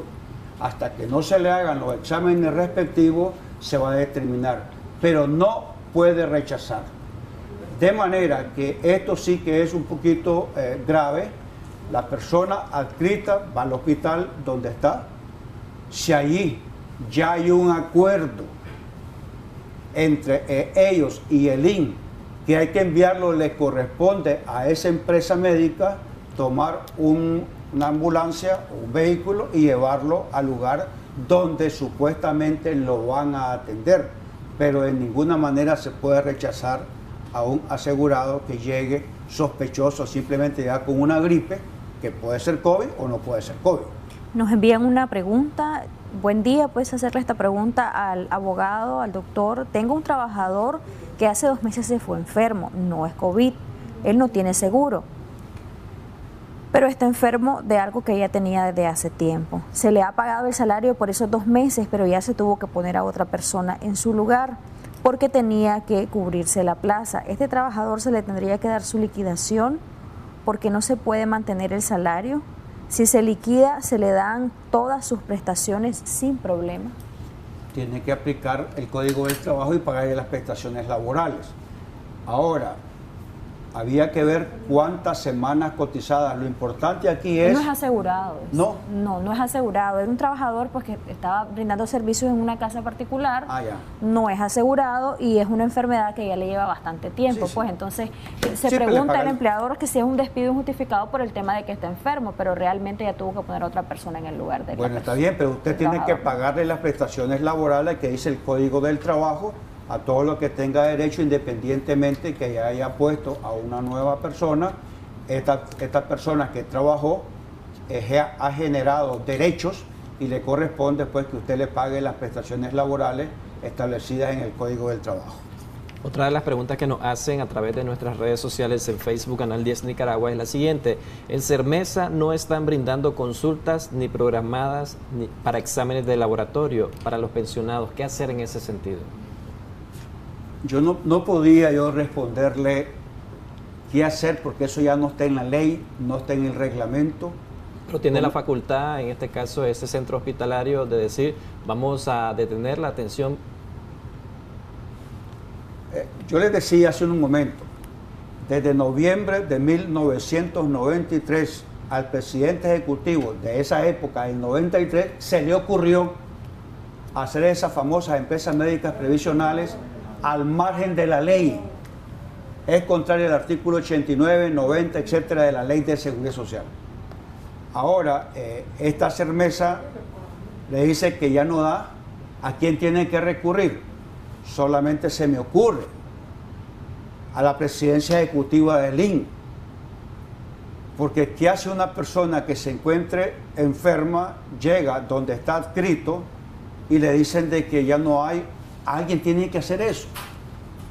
Pero yo no le puedo indicar qué norma, si es la ley, porque la ley no lo establece, el reglamento no lo establece, porque todo se hace de manera discrecional entre el INSS y esa empresa médica previsional con un contrato que suscriben donde uno se compromete a pagarle el INSS la cuota y el otro se compromete a conceder la atención médica. De manera que no está en la ley, sino que es basado en un contrato entre las dos instituciones. Okay, vamos a reanudar las llamadas a esta hora. Buenos días, le escuchamos. Gracias por llamarnos. Buenos días. Sí, bienvenido. ¿Cuál es su consulta? Bueno. Sí, le escuchamos, díganos. No se escucha a través del televisor. Mire, lo que quiero hacerte una pregunta a ustedes. Ya el doctor ya está declarando, me gusta, porque uno no sabemos nada, en veces nos sacan como un lápiz marcado engañado, ¿verdad? Hoy voy a declarar la cosa un señor de Puerto Cabeza, ese señor trabajó muchos años en el hospital de Puerto Cabeza, no en el hospital Nuevo Amanecer, el hospital viejo de los anteriores, ese fue un celador. A la hora llegada el señor ya se enfermó, entonces pasaron el seguro a INS le decían, ¿me entiende? Y ese señor recibió pago como medio año, significa como 6 meses. Bueno, la política de la costa atlántico ganó el partido Yatama, y Yatama recogió a quién quiere poner, a quién no quiere poner. Cuando llegó ese viejo, dijo que el seguro de ese, el INS lo cortó porque ya no puede dar, porque ese viejo ya no trabajó 10, 15 años, ¿me entiende? Entonces el viejito quedó burladamente ahí, el viejito es viudo, no tiene recursos, no tiene nada, y eso es lo que hizo. Entonces yo le hago pregunta al doctor, ¿será que justo lo que hizo o es mentira? Eso es lo que quiero saber, porque todos somos humanos, vivimos porque vamos en ese mismo camino, ser ancianitos de tercera edad, ¿verdad? Porque no hay nadie quien hable. Yo soy un costeño, misquito, yo hablo la verdad. Allá hay un serio problema, lo que trabaja son personalismo racista. Entonces yo quiero que me diga el doctor, es justo lo que hizo ese, porque el viejito tiene su cédula, lo que recibía su cartoncito, tanto huracanes, Mitch, ¿se acuerda? Eso, perdió el viejito, perdió la casita y muchos documentos perdió el viejito, pero el nombre debe estar en el, como se llama, en el archivo tiene que estar ese nombre. Ok, muchas gracias por su comentario. Sí, el primer paso que yo le recomiendo es que usted le diga a su amigo, el paso fundamental es que solicite su cuenta individual, hoy conocida como reporte de la historia laboral. Si él acumula 250 semanas, esa es la meta de todo trabajador en esta pandemia. 250 semanas son 5 años. Si tiene 250 semanas, él tiene derecho o a una pensión de invalidez o a una pensión de vejez reducida. De manera que le aconsejo, paso número 1, que su amigo solicite su cuenta individual, que es el reporte de semanas cotizadas, que indique el nombre correcto que tenía cuando trabajaba en el hospital. De manera que si trabajaba en el hospital, efectivamente, Puerto Cabeza, desde julio de 1982 comenzó el inicio de su cotización, de manera pues que ese es el consejo que yo le daría para determinar si tiene o no tiene derecho a alguna pensión en el Seguro Social. Hay otra de las preguntas que nos hacen en las redes sociales, dice, un familiar falleció su esposo, ¿a cuántas semanas tiene derecho de pensión la viuda? Él murió por COVID-19.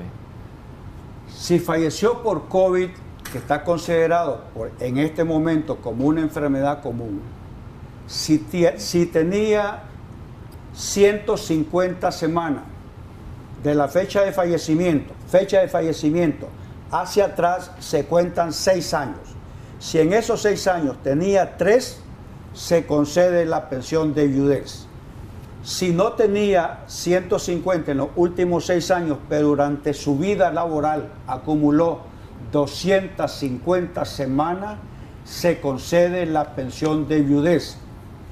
Si al fallecer la persona, la viuda, es mayor de 45 años de edad, se le concede la pensión con carácter vitalicia, o si es inválida, se le concede con carácter vitalicia. Si no tiene hijos y es menor de 45 años de edad, se le concede por un periodo de 2 años. Doctor, tenemos una llamada telefónica. Muy buenos días. ¿Cuál es su consulta, doctor? Buenos días. Sí, díganos. Mi consulta es la siguiente. Fíjense que yo soy una persona que estoy en la caída, en la fractura, en desplazamiento de vértebras. Me han operado a mí por 4 veces. Yo vivo con unos dolores día y noche, día y noche. Tengo una pensión que es del 55% de capacidad, pero yo mi movilidad me cuesta caminar con dificultad. He solicitado por varias veces mi discapacidad total, porque cuando a mí me operó un doctor la primera vez me mandó a discapacitar, pero el INSS solo me dio el 55%. Yo ya no trabajo, no porque casi hay días que ni me levanto de la cama, porque la columna son unos dolores de mi noche. ¿Qué edad tiene usted ahorita? Yo tengo 51 años. Ok, excelente. Okay. Muy bien. Entonces yo quisiera saber en qué me pueden ayudar, porque la verdad que solo 1.200 Córdoba me pase el link. Bueno, si usted me está diciendo la palabra discapacidad, debo de entender que es una pensión generada por algún accidente de trabajo o por una enfermedad profesional. Debo de entender eso. Cuando usted tenga 60 años de edad, va a tener derecho a las 2 pensiones. La pensión de discapacidad, que ha sido financiada por el empleador, más la pensión de vejez. Si en este momento usted tiene una discapacidad del 55%, para que sea discapacidad total debe de ser del 67%. Ahorita la recibe por invalidez parcial. Se requiere una nueva epicrisis médica que indique su agravamiento. Y si hay una nueva epicrisis, usted puede solicitar una nueva evaluación a la comisión de invalidez para que la comisión de invalidez la vuelva a evaluar y determine si esa discapacidad, que primero fue ahora está en el 55%, para determinar si ha recrudecido, si se ha agravado, y entonces puede pasar de un 55 a mayor. Si su discapacidad permanece en el 55, ahí sería.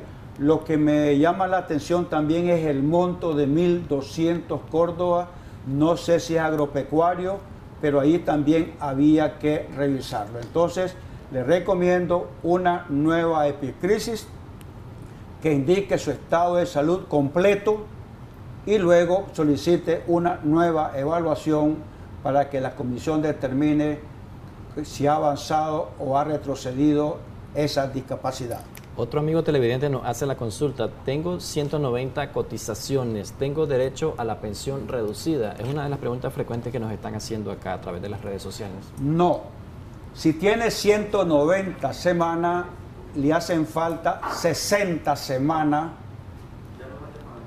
para que usted tenga 250 semanas.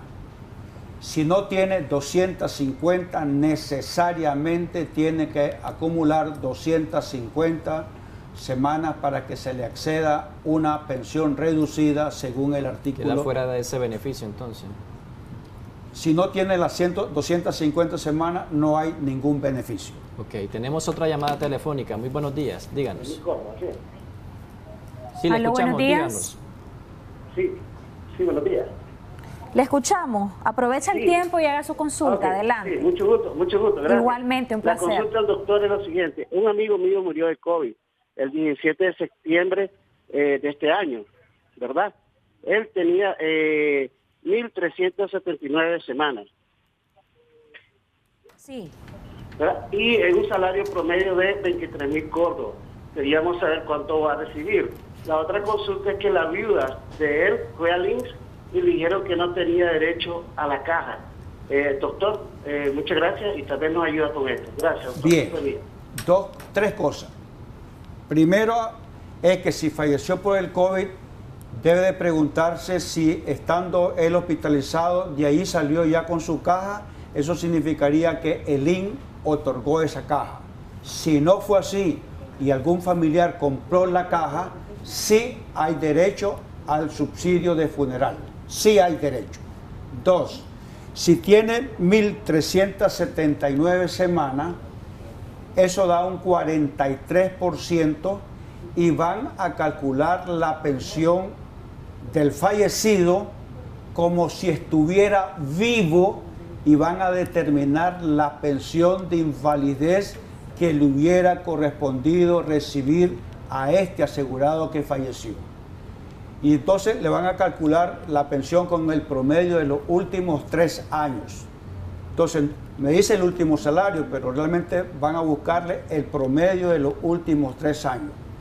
Y con eso se determina la pensión base mensual que le hubiera correspondido percibir a la persona que falleció por COVID.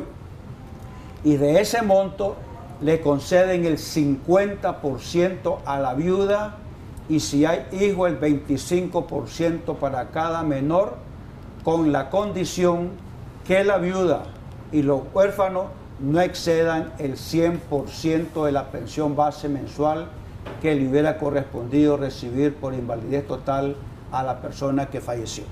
Otra consulta que nos hacen, doctor, es: en mi caso tengo 850 cotizaciones y el tiempo, tengo 45 años, tengo 5 años sin laborar.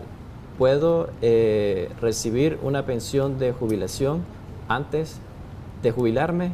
Esa es una de las preguntas que nos hacen.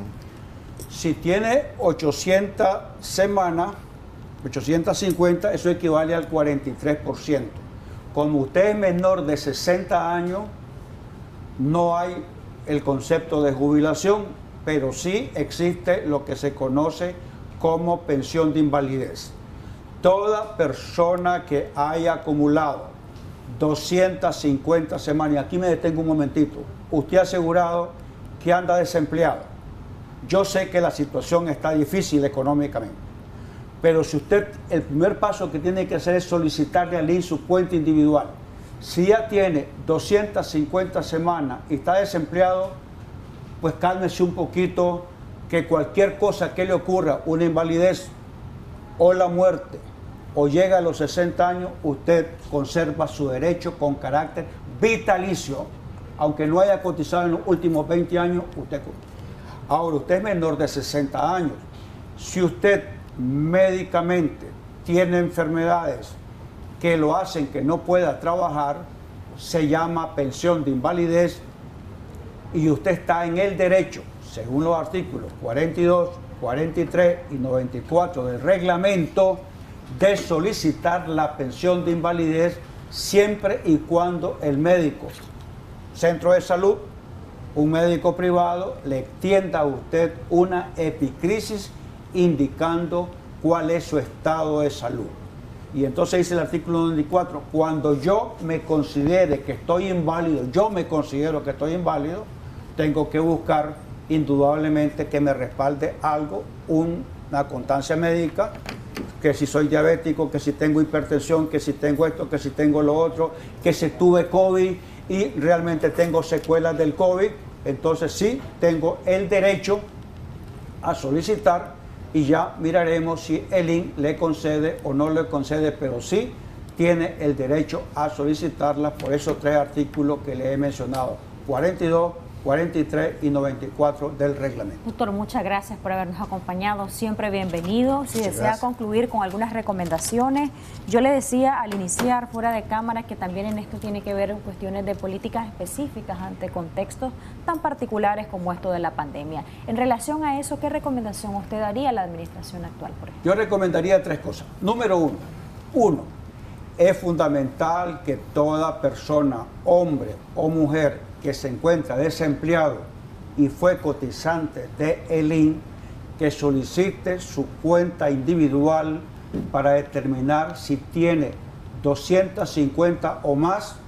Usted puede decir posteriormente voy a seguir cotizando. Si tiene 100, 150, 200, menos de 250, afíliese al seguro facultativo para completar esas 250 semanas. Si usted ya completó las 250, donde usted esté, usted conserva su derecho con carácter vitalicio y deja protegido a su esposa, a su mamá, a sus hijos y a todos los familiares que dependan de usted. Y luego, cuando otorgue un subsidio y no le den la boleta, informe de manera inmediata a recursos humanos de la empresa de que usted se encuentra hospitalizado o se encuentra en su casa en cuarentenado, pero que es importante que el empleador conozca que usted se encuentra realmente en su casa por una orden médica en carácter de subsidio, aunque no tenga ningún documento que lo respalde. Sí debe de informar para que Recursos Humanos haga la investigación pertinente. Hay un televidente que nos escribe desde fuera de Managua y no queremos obviar hacer esta consulta. Buenos días, me preguntan por aquí si tiene 1.953 cotizaciones, ¿a cuánto tiene derecho el trabajador? En cuanto a la pensión, me imagino, por vejez. 1.953 tiene. Dependiendo de la edad, pero tiene el 54.5%, con esa cantidad de semanas, tiene el 54.5% sobre el promedio salarial de los últimos 7 años, si es para la pensión de vejez, o del promedio de los últimos 3 años, si es por causa de muerte o invalidez. Muchísimas gracias nuevamente, doctor, por habernos acompañado, y a usted que estuvo pendiente de este segmento también, muchas gracias por eso. Siempre es un placer, doctora, que nos acompañe acá en Debates y Soluciones de Acción 10 de la mañana. Vamos a hacer una pausa comercial. Ya regresamos con más información.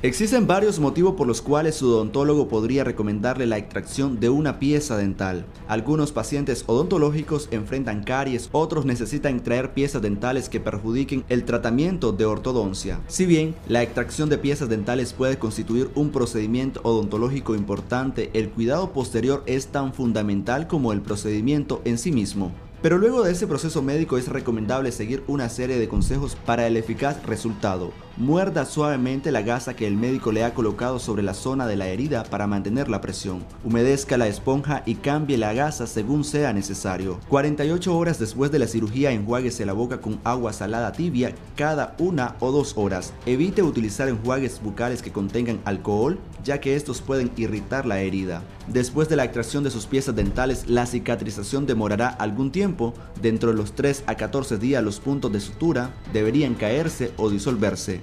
Ya en estudio brindaremos algunos consejos luego de una extracción dental. Christopher Guevara, Acción 10. Gracias, Christopher Guevara. Este es el tema que vamos a abordar hoy con nuestra especialista, la doctora Michelle Ramírez, que ya nos acompaña acá en el set de Acción 10 en la mañana. Doctora, bienvenida. Qué gusto que nos acompañe. Muchos tenemos miedo al tema de las extracciones. Desde en ese momento ya vamos como que predispuestos. Pero quisiera que empecemos por esos cuidados durante la extracción y los cuidados después del procedimiento en sí. Muchas gracias, Jocelyn. Buenos días nuevamente a nuestros amigos televidentes. Qué gusto poder estar por acá. Así es, para cuando uno va a hacer un proceso de extracción dental, tenemos que tener cuidados antes, durante y después de la extracción. En este momento nos estamos enfocando en los cuidados posteriores a la extracción, ya que hemos visto la necesidad de que el paciente conozca más acerca de esto. Cabe señalar que cuando uno se va a hacer una extracción es importante que el paciente la gasa, como bien decía en la introducción, la mantenga apretada como mínimo 20 minutos. Ese es el mínimo. Lo ideal es que sean 20 minutos, media hora, pueden ser hasta 40 minutos que lo ande apretado. Si su dentista considera necesario, enviará que continúe más tiempo, podría ser 1 hora o 2 horas. Él le va a indicar cómo y en qué momento va a cambiar usted su gasa y cómo la va a colocar nuevamente en caso de que sea necesario. Por lo general, si es una extracción muy complicada o una cirugía de cordales, se colocan puntos de sutura. Y estos se pueden retirar al cabo de 7 a 10 días, o bien si son reabsorbibles, solamente revisión a los 7 días, si todo está bien, el mismo punto de sutura se va a reabsorber en la cavidad oral. Cabe señalar que después de la extracción es importante que el paciente no escupa, no ocupe pajillas y no haga enjuagues muy fuertes, ya que estos movimientos podrían crear que el coágulo de sangre se desprenda, lo cual sería contraproducente para una buena coagulación sanguínea. Además de eso, las primeras 24 horas son las más importantes, en las cuales el paciente debe de evitar todo esfuerzo físico al máximo. Con esto me refiero, no puede estarse agachando, no puede estar levantando objetos pesados, preferiblemente reposar en casa de esta manera, es decir, sentado. No es necesario que esté acostado el paciente.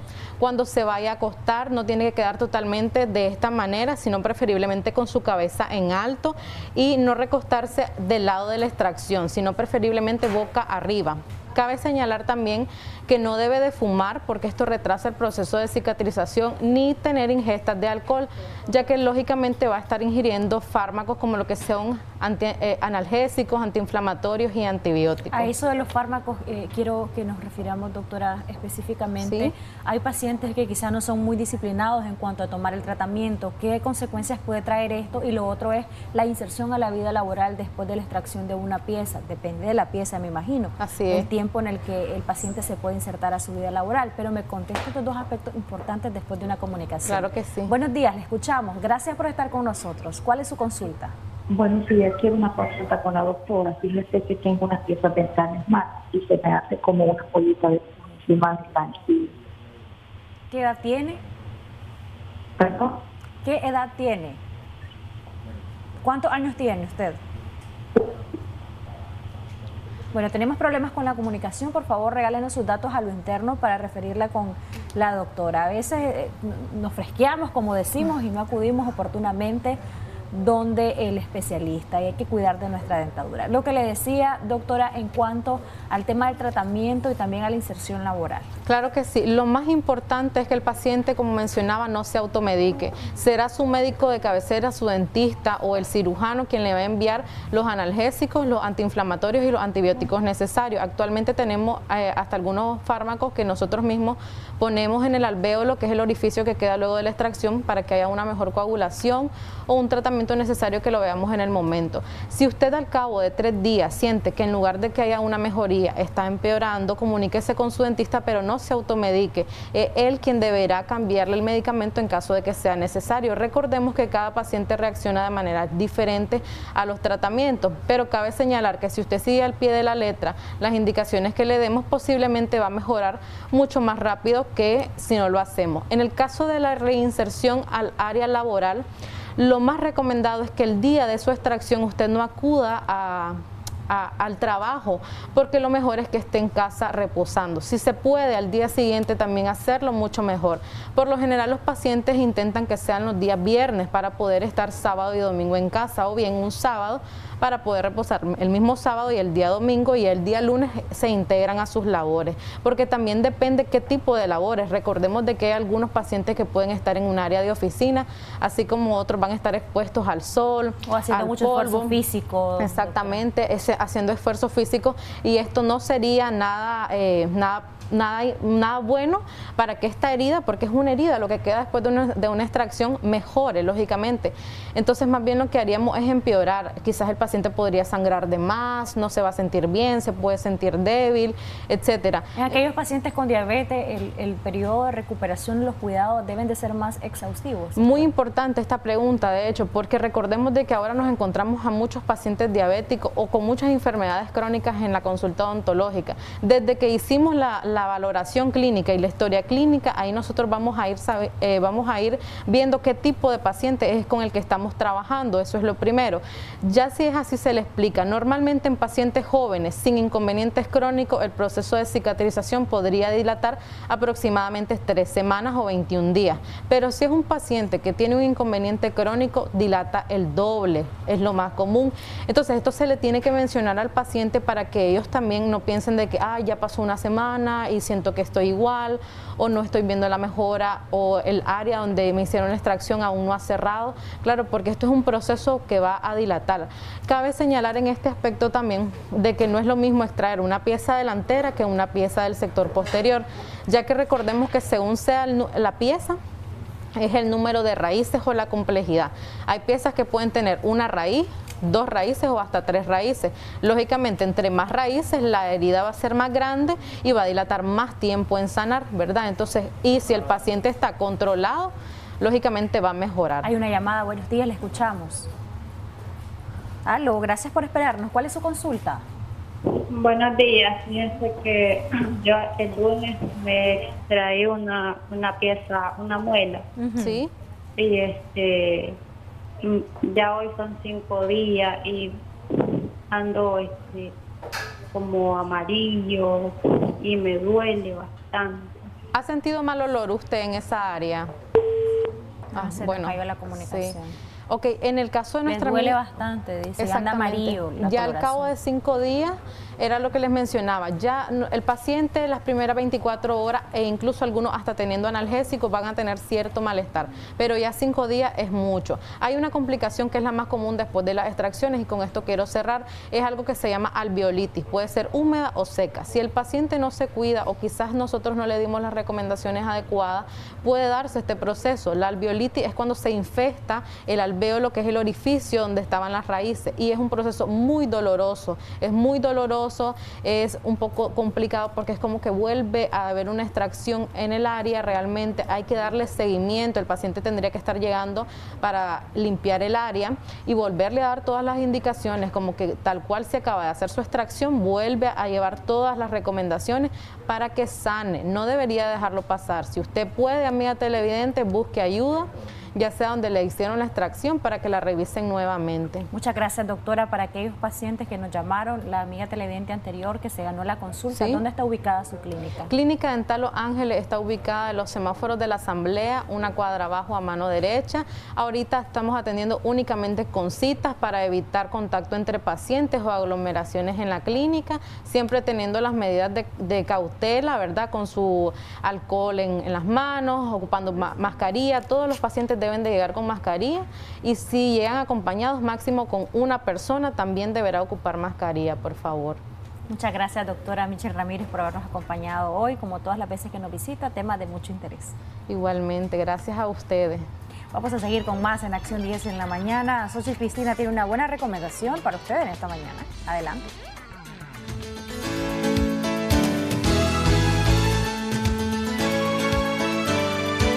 Señores, la invitación está abierta, ya sabe, este domingo para que usted viva lo especial de esta premiación, los premios platinos desde Madrid. Así es. Hasta Madrid, a través de la señal de Canal 10, así que ustedes tienen que estar este domingo ya con una cita en los premios platinos. Así es, y nosotros ya en la recta final de su revista Acción 10 en la mañana queremos felicitar a nuestros cumpleañeros desde el día de hoy y vamos a iniciar felicitando a Joseph Hernández Romero. Él es hijo de nuestro buen amigo y compañero de labores, el camarógrafo Erasmo Hernández. Hoy está de cumpleaños, muchísimas felicitaciones y miles de bendiciones de parte de su papá, que por supuesto le ama mucho. Bien acompañado de todas sus mascotas. No, ahí está, este niño debe ser amante de los perros y creo que en la foto lo demostró. Así es. Bueno, entonces vamos a despedir ya la revista, les deseamos un excelente fin de semana y por supuesto que lo esperamos el día lunes. Cuídense mucho, nos vemos el próximo lunes si Dios así nos lo permite.